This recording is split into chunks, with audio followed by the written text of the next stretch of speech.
বন্ধুরা কেমন আছেন? আশা করি খুব ভালো আছেন। যেমন আপনারা জানেন পশ্চিমবঙ্গে সরকার বদলেছে, তার সঙ্গে বদলে গেছে যত রকমের সরকারি স্কিমগুলো আছে তাদের নামগুলো। তার মধ্যে একটি হলো যুব সাথী স্কিম, যেটি নতুন, মানে এই জাস্ট কয়েকদিন আগে শুরু হয়েছিল, যেটি এখন বদলে নাম হয়ে গেছে যুব শক্তি ভরসা।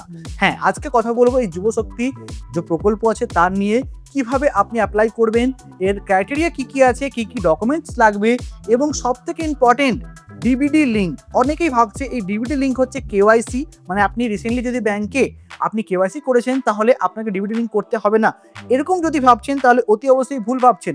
আপনাকে এখানে ডিবিডি লিঙ্ক করতেই হবে, এবং বলে রাখি এই ডিবিডি লিঙ্ক এবং কেওয়াইসি সম্পূর্ণ আলাদা।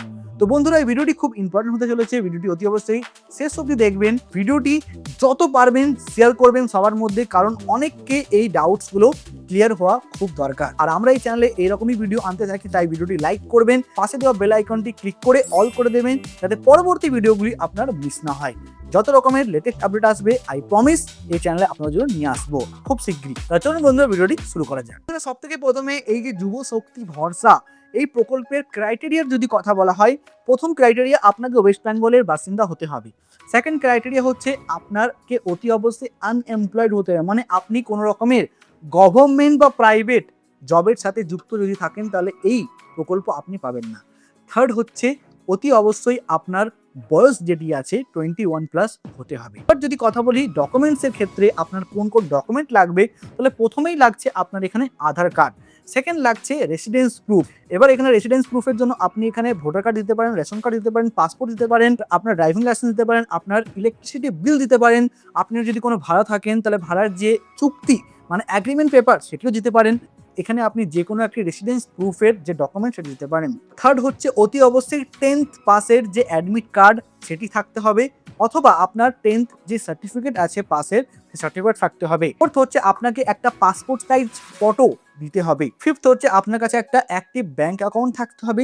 এবার সেই ব্যাংক অ্যাকাউন্টের সাথে আপনার আধার কার্ড লিঙ্ক থাকতে হবে, আপনার ফোন নাম্বার লিঙ্ক থাকতে হবে, আর অতি অবশ্যই আপনার যদি কাস্ট সার্টিফিকেট থেকে থাকে তাহলে অতি অবশ্যই নেক্সট ডকুমেন্ট হচ্ছে কাস্ট সার্টিফিকেট দিতে হবে। এবার বলে রাখি ডিবিডি লিঙ্কের ক্ষেত্রে আপনার যে ব্যাংক অ্যাকাউন্ট তার মধ্যে ডিবিডি লিঙ্ক থাকা দরকার। ডিবিডি লিঙ্ক কি? অনেকেই ভাবছে কেওয়াইসি মানে ডিবিডি লিঙ্ক, একদমই ভুল। কেওয়াইসি মানে হচ্ছে নো ইওর কাস্টমার, এর ফুল ফর্ম। আর ডিবিডি লিঙ্কের ফুল ফর্ম হচ্ছে ডাইরেক্ট বেনিফিট ট্রান্সফার, মানে সরকারি যে প্রকল্প তার টাকা পুরোপুরি ডাইরেক্ট আপনার ব্যাংক অ্যাকাউন্টে চলে আসবে। এবার এটি কেন করা হয়? ধরুন আপনার 10টি ব্যাংক অ্যাকাউন্ট আছে, এবার 10টির মধ্যে 3টি আপনি অলরেডি ফর্ম ফিল আপ করেছেন। এবার পশ্চিমবঙ্গ সরকারের যদি টাকা পাঠাচ্ছে আর সেটি যদি আপনার ব্যাংক অ্যাকাউন্টে দুবার চলে আসে এক মাসে, তাহলে তো কেলেঙ্কারি হয়ে যাবে। সেই জন্য এখানে ডিবিডি লিঙ্ক করা হচ্ছে, এবং আপনার ব্যাংক অ্যাকাউন্টে শুধুমাত্র একবারই যেন টাকা ঢোকে সরকারের, সেটারই ব্যবস্থা হচ্ছে ডিবিডি লিঙ্ক। এবং বলে রাখি এখানে 10টি ব্যাংক অ্যাকাউন্ট থাকুক না কেন, কেওয়াইসি প্রত্যেক ব্যাংক অ্যাকাউন্টে হতে পারে, কিন্তু ডিবিডি লিঙ্ক শুধুমাত্র একটি ব্যাংক অ্যাকাউন্টেই পসিবল। তাই ডিবিডি লিঙ্ক আপনার ওই ব্যাংক অ্যাকাউন্টেই করতে হয় যেটিতে আপনি চান সরকারের টাকাটা আপনার ঢুকবে। আশা করি বুঝে গেছেন। তাহলে এই ডিবিডি লিঙ্ক করবো কিভাবে? করার দুটি অপশন, একটি হচ্ছে অনলাইন, 2 মিনিটে আপনার ফোন দিয়ে ঘরে বসে কিভাবে করবেন দেখিয়ে দিচ্ছি। সেকেন্ড হচ্ছে অফলাইন। অফলাইনের ক্ষেত্রে আগে বলে রাখি আপনার ব্যাংক অ্যাকাউন্ট যে পাসবুক আছে সেই পাসবুক এবং আধার কার্ড নিয়ে আপনি ব্যাংকে যাবেন এবং বলবেন আমার ডিবিডি লিঙ্ক করার আছে, ওনারা সঙ্গে সঙ্গে করে দেবে। এটা হচ্ছে অফলাইন প্রসেস, যারা একদমই ফোন ঘাটেন না বা ফোনের আইডিয়া নেই। কিন্তু যারা যারা একটু ফোনের আইডিয়া আছে তাদেরকে দেখিয়ে দিচ্ছি 2 মিনিটে আপনি ঘরে বসে কিভাবে করে নেবেন। সব থেকে প্রথমে বলি ডিবিডি লিঙ্কের জন্য আপনি যদি দেখতে চান শুধুমাত্র ডিবিডি লিঙ্ক আছে কিনা আপনার ব্যাংক অ্যাকাউন্ট, সেটির জন্য আপনি সিলেক্ট করবেন আধার ব্যাংক সিডিং, এখানে তারপরে আপনি এখানে ঢুকে যাবেন, ঠিক আছে। এরপরে দেখতে পাচ্ছেন দুটো এখানে পোর্টাল ওপেন হয়ে গেছে, একটা হচ্ছে ফার্স্ট পোর্টাল আধারের, সেকেন্ড হচ্ছে এনপিসিআই। তাহলে আপনি শুধু চেক করতে চান আপনার ডিবিডি লিঙ্ক আছে কিনা এবং কোন ব্যাংক অ্যাকাউন্ট আছে, তার জন্য প্রথম ওয়েবসাইটে যাবেন। আর যদি আপনি প্রথম ডিবিডি লিঙ্ক করতে চাইছেন, অথবা আপনার একটা ব্যাংক অ্যাকাউন্ট আছে ডিবিডি লিঙ্ক, আপনি চাইছেন সেটিকে সরিয়ে অন্য ব্যাংক অ্যাকাউন্টকে ডিবিডি লিঙ্ক করতে, সেটির জন্য সেকেন্ড ওয়েবসাইটে যাবেন। আমি দুটোই দেখিয়ে দিচ্ছি। প্রথমে কিভাবে চেক করবেন সেটির জন্য প্রথম ওয়েবসাইটে যাবেন, এবং সেখানে যাওয়ার পর আপনার এখানে লগ ইন বলে একটা চলে এসছে, লগ ইন ক্লিক করবেন। লগ ইন ক্লিক করার পর এখানে আপনার আধার নাম্বারটি দেবেন, ক্যাপচা দেবেন, ওটিপি যাবে আপনার যে ফোন নাম্বারটি লিঙ্ক আছে আধারের সাথে সেই ফোন নাম্বারে, সেটি এখানে পুট করবেন। আমি দেখিয়ে দিচ্ছি। এখানে ওটিপি দেওয়া হয়ে গেছে, এখানে লগ ইনে ক্লিক করবো। ওপেন হচ্ছে, বলা হচ্ছে কন্টিনিউ ইন ওয়েব অথবা ইউজ এম আধার অ্যাপ।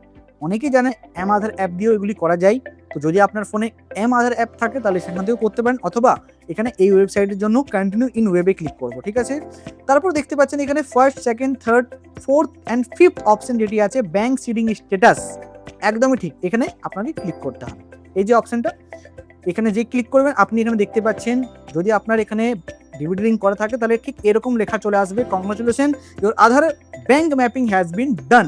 যদি না থাকে তাহলে এখানে লেখা আসবে ইনঅ্যাক্টিভ, তাহলে আপনাকে করতে হবে ডিবিটি লিঙ্ক, ঠিক আছে। আমি এখানে দেখতে পাচ্ছি কোন ব্যাংক অ্যাকাউন্ট লিঙ্ক আছে, তাই আমার কোনো টেনশন নেই। আর আপনারা যদি এখানে দেখতে পাচ্ছেন আপনার কোন ব্যাংক অ্যাকাউন্ট লিঙ্ক এখানে আছে, যদি চান ওই ব্যাংক অ্যাকাউন্ট সরিয়ে অন্য ব্যাংক অ্যাকাউন্ট করতে, সেটি কিভাবে করবেন চলুন দেখিয়ে দিচ্ছি। তার জন্য এখানে আবার ব্যাক চলে আসবে এবং এনপিসিআই ক্লিক করবেন। তারপরে এখানে এই পোর্টালটা ওপেন হয়ে যাবে এবং লেফট সাইডে দেখতে পাচ্ছেন 3টে লাইন, এখানে ক্লিক করবেন এবং এখানে দেখতে পাচ্ছেন কাস্টমার সেকেন্ড অপশন, এখানে ক্লিক করবেন। তারপরে এখানে দেখতে পাচ্ছেন কয়েকটি অপশন, যার মধ্যে এখানে দেখতে পাচ্ছেন ভারত আধার সিডিং এনেবল, পাশে বিএএসসি লেখা আছে, এইটাতে ক্লিক করবেন। ঠিক তারপরে এইরকম একটা পেজ ওপেন হয়ে যাবে, ঠিক আছে, যার মধ্যে আরো কয়েকটি অপশন আছে। দেখতে পাচ্ছেন এখানে Aadhaar seeding, deseeding, account details, Aadhaar mapping status, Aadhaar mapping history, request status check. আমরা এখানে দেখতে পাচ্ছি প্রথম অপশনে ক্লিক করবো। এবার এখানে আপনাকে আধার নাম্বার ভরতে হবে, নিচে এখানে সিলেক্ট করতে হবে রিকোয়েস্ট ফর আধার সিডিং নাকি ডিসিডিং। আমি যে বললাম ডিবিটি লিঙ্ক করতে চান তাহলেও এখানে যাবেন, যদি আপনি একটা ব্যাংক অ্যাকাউন্ট থেকে অন্য অ্যাকাউন্ট করতে চান সেটিও এখানে করবেন, ঠিক আছে। আর যদি আপনি চাইছেন যে একটা অলরেডি করা আছে সেটিকে সরিয়ে অন্য অ্যাকাউন্ট করতে, তাহলে এখানে ডিসিডিং এ ক্লিক করবেন। আমি এখানে সিডিং করে দেখিয়ে দিচ্ছি। সিডিং এ ক্লিক করবেন, তারপরে এখানে ব্যাংক অ্যাকাউন্ট সিলেক্ট করবেন, তারপর নিচে লেখা আছে ফ্রেশ সিডিং, মানে একদম প্রথমবার যদি আছেন তাহলে আপনি ফ্রেশ সিডিং ক্লিক করবেন। আর সেকেন্ড অপশন দেখতে movement same bank account with another account, তাহলে এখানে সেকেন্ড করবেন। Movement from one bank to other bank, মানে একটা ব্যাংক থেকে অন্য ব্যাংক যদি করতে চান তাহলে এখানে থার্ড অপশনটি সিলেক্ট করবেন। তারপর এখানে ব্যাংক অ্যাকাউন্ট দেবেন, কনফার্ম ব্যাংক অ্যাকাউন্ট দেবেন, এখানে টিক করবেন, তারপর নিচে এখানে গিয়ে ক্যাপচা ফিল করবেন আর নিচে এখানে সাবমিটে ক্লিক করবেন। আপনার এখানে কাজ শেষ। এবার আমি এখানে বলে দিচ্ছি ওপরে ডিসিডিং এর ক্ষেত্রে, মানে ডিবিটি লিঙ্ক যদি অলরেডি আছে একটা ব্যাংক অ্যাকাউন্ট আপনি যদি সরাতে চান, তার জন্য এখানে এটাতে ক্লিক করবেন, সেকেন্ড অপশন, এখানে ব্যাংক সিলেক্ট করবেন, তারপরে account number, confirm bank account, তারপরে এখানে নিচে ক্যাপচা সাবমিট, ঠিক আছে।